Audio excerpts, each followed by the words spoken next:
Halo guys, assalamualaikum warahmatullahi wabarakatuh. Jumpa lagi bersama aku Fadli Hidayat di channel Project Ringan. Guys, nah di sini itu kalian itu merakit panel surya itu mempunyai tujuan apa? Jadi banyak sekali yang nggak tahu sebenarnya kita itu merakit panel surya itu yang paling utama itu apa yang perlu kita dahulukan. Jadi banyak yang kita bisa ambil ketika kita merakit panel surya itu, pada setiap orang punya tujuan masing-masing, yaitu tentang ingin hemat listrik yang pertama, dan yang kedua ingin merakit panel surya untuk backup dan gak peduli sama efisiensi. Ada juga yang merakit panel surya itu hanya untuk hobi. Dan ada juga yang merakit panel surya hanya sekedar terobsesi dari YouTube. Dari setiap orang itu mempunyai tujuan yang berbeda-beda. Tapi intinya itu sama, yaitu menambang listrik. Apapun tujuan mereka, intinya cuman satu, yaitu menambang listrik. Nah, menambang listrik di sini itu yang membedakan antara orang yang hobi, orang yang suka, dan orang yang coba-coba, dan orang yang ingin hemat listrik. Mereka itu tidak sama, karena setiap orang mempunyai karakter yang berbeda. Aku hanya ingin suka-suka, aku hanya ingin mengembangkan ini untuk usaha, mungkin gitu ya. Aku paling enggak tahu dasar panel surya dan kemudian bisa untuk usaha. Tapi tidak menutup kemungkinan pada akhirnya kita jatuh hati pada panel surya sehingga kita harus memulai untuk melakukan riset lebih dalam. Nah, di sini konteksnya adalah ketika kita mulai mendalami PLTS, itu jangan lupakan satu hal ini, guys. Untuk panel surya yang off grid terutama ya, jangan pernah menyiksa aki. Maksudnya kayak gimana? Kok aki disiksa? Nah, aki yang disiksa itu maksudnya seperti ini, guys. Aki kalau mempunyai daya dan kalian bisa menghabiskannya sesuka hati, seperti halnya kayak kepuasan sesaat, aku mau habiskan aki dengan cepat. Nah, itu namanya menyiksa aki. Padahal kita nggak niat menyiksa, tapi kita nggak sadar bahwa kita itu sedang menyiksa aki untuk bekerja keras. Contohnya atau gambarannya seperti ini, guys. Kalau dari rumah aku sampai ke pasar, nah itu kira-kira jaraknya 2 km. Aku disuruh lari 2 km karena aku nggak terbiasa lari ya. Ke pasar, aku lebih baik nggak mau, karena aku lebih suka nggak mau capek-capek. Itu logikanya untuk orang, untuk manusia. Nah, terus bagaimana? Ya aku mending jalan kaki aja. Karena kalau nanti aku sampai ke pasar dengan cepat juga sama aja, aku bakal menggeh-menggeh. Nah, gitu. Seperti halnya aki, ya tercapai dengan cepat untuk beban yang tinggi juga. Akinya juga menggeh-menggeh. Nah, menggeh-menggehnya aki itu, capeknya aki itu terjadi kerontokan pada sel-selnya aki. Tapi kalau manusia ya nanti jantungnya berdegup kencang kayak gitu. Hanya itu gambarannya. Jadi apa sih yang perlu kita koreksi? Yaitu kita harus benar-benar menjaga kondisi aki, seperti kita menjaga kondisi tubuh kita agar selalu bisa bertahan hidup dari kita bangun tidur sampai kita tidur lagi dan tidak kecapean. Itu konsepnya seperti itu. hanya beda penerapan. Nah, terus apa kiat-kiatnya agar bisa aki ini dikategorikan tidak capek? Yang pertama, itu kalian harus baca spesifikasi aki yang kalian punya. Kalau memang tidak ada, aku punya panduan ringan atau panduan yang sangat sederhana dan ini umum. Para servis-servis aki sudah tahu atau penjual aki sudah tahu, yaitu dengan cara menggunakan daya untuk continue. Kalau kita menghisapnya itu hanya 10% aja, syukur di bawahnya. Jadi kalau aki kita misalnya 100 ampere atau 10 ampere gitu aja guys, sebagai contohnya 10 ampere terus kita kalikan 12 volt, itu kan ketemunya 120 WH. Kita bagi 10 ya, ketemunya kan 12 watt. Nah, 12 watt ini yang diizinkan untuk aki menyuplai beban. Kalau lebih bagaimana? Ya nggak ada salahnya. Tapi kalau berlebihan jelas salah. Salahnya di mana? Salahnya itu bisa mempercepat korosi aki. Tapi kalau disalahkan sepenuhnya mau nggak? Ya nggak mau. Karena apa? Karena ya memang nggak bisa disalahkan juga secara teori. Itu aki-aki kalian, itu punya kalian. Nah, fungsinya kita ngobrol kayak gini, fungsinya aku berbagi kayak gini sebenarnya hanya memberi suatu pandangan. Kalau kita misalnya menguras aki dengan cepat, aki akan panas. Kalau misalnya panas, apa yang terjadi? Kerusakan sel akan cepat tercapai. Dan efeknya apa? Ya jelas, siklusnya tidak akan pernah tercapai. Nah, yang mau aku perdalam lagi yaitu kalau kita merakit panel surya, itu kita harus mulai dari awal. Kita mempunyai ya semacam rencana dulu lah ya. Kalau yang udah terlanjur ya udah. Nah, rencananya seperti ini. Kita itu kan tujuannya menambang listrik. Jangan keluar dari situ dulu ya guys. Kita menambang listrik. Dan tujuannya setelah kita menambang apa? Kita gunakan untuk mensuplai kebutuhan elektronik kita, berupa perangkat-perangkat yang memang sering kita gunakan. Tapi apakah wajar kalau kita itu menggunakannya dengan sesuka hati? Ya wajar aja, karena itu bagi pemilik si aki itu sendiri, dia beli-beli sendiri. Cuman masalahnya kan kalian menemukan video ini pasti salah satunya yaitu ingin kalian akinya awet.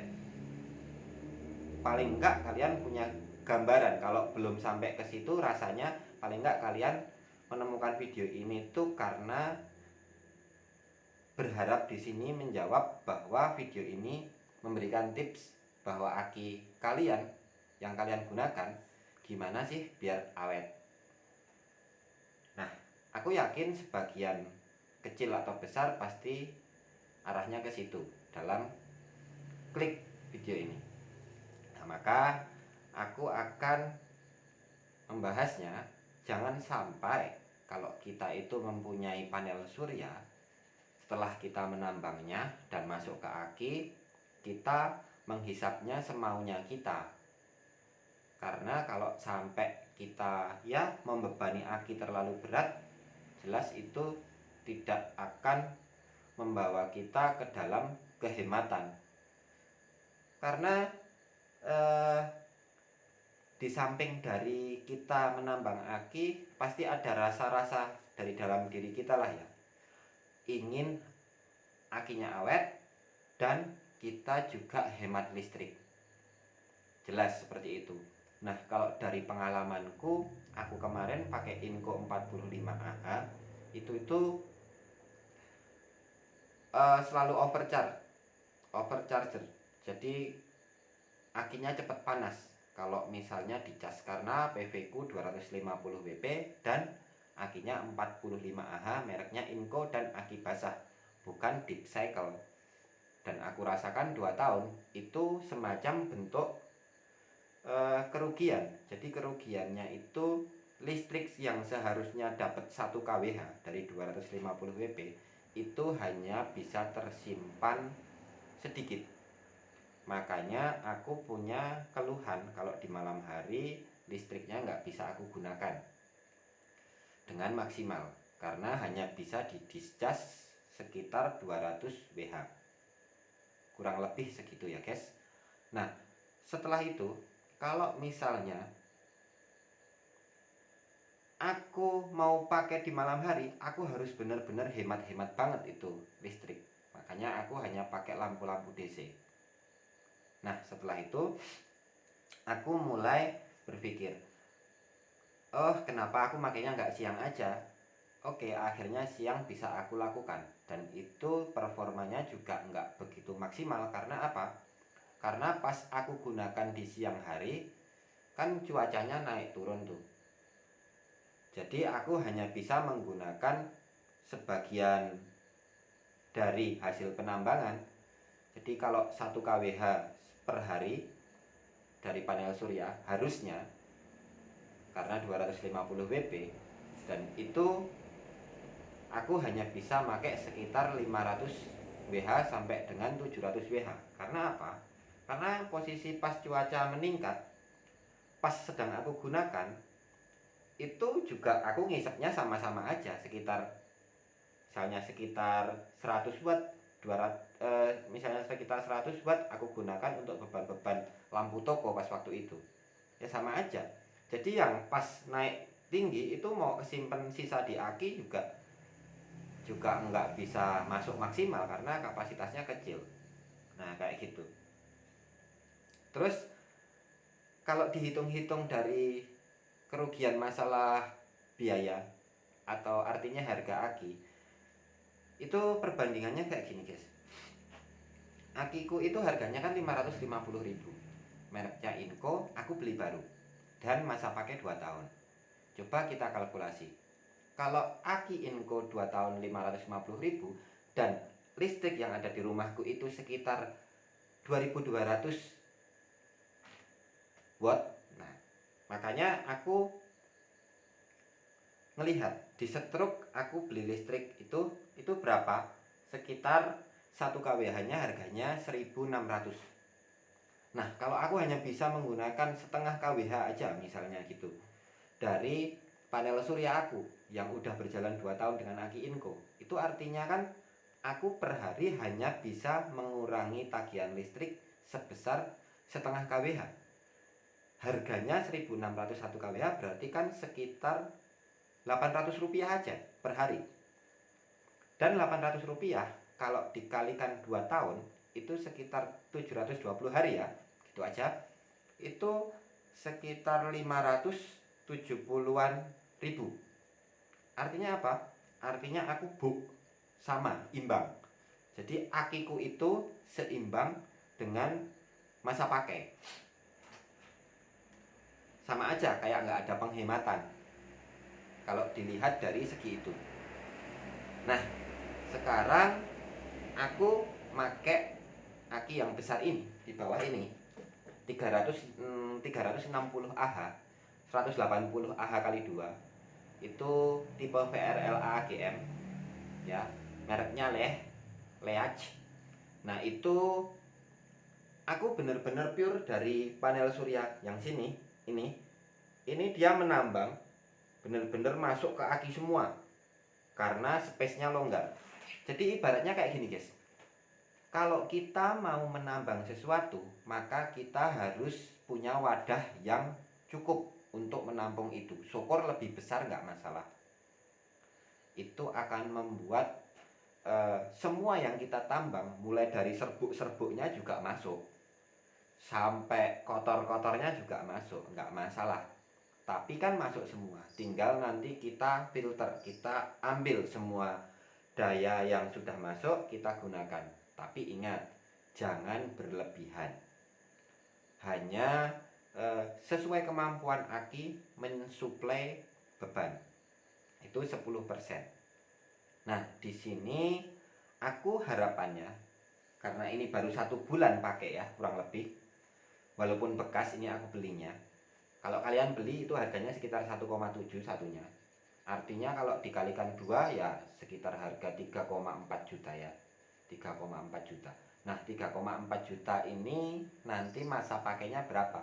Tinggal itu yang mau aku buktikan sendiri. Mulai dari aku video ini. Jadi mulai aku dari membeli sampai berakhirnya aki ini rusak.